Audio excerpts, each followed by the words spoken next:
Hello guys, today I'm gonna tell you in a very simple manner that how you can use slicer in Excel. Uh, you can see I have a file open here and there is a small table with some data regarding the job number. This is equipment. Let me change it. Equipment or vehicles. There is one category and units and numbers. Okay.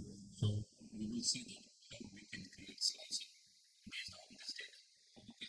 So that if I click on something, the whole table will change. Okay. So let's do it. For that, you need to convert this normal table into an Excel table. So for that you need to select your range, or you can click anywhere in between and press Ctrl T. So you will get a dialog box of create table, and you have to, the whole range was selected here, and since we have headers in our table, this is already checked, so we will say okay. So now our table is converted into an valid Excel table. Okay, here you can see the table name. If you want, you can change the table name as entry. Okay, and on the same table design tab, you can see the insert slicer.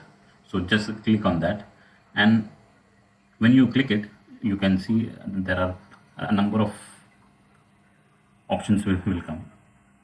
It's basically the column header of your table, so you can select based on which column you want to make the slicer.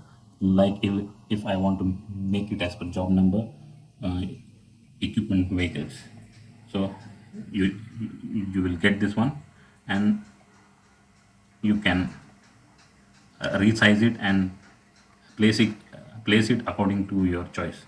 And you can see when you click the data, the table is changing. So this is the simple method how you can create the slicer. Okay, thank you guys.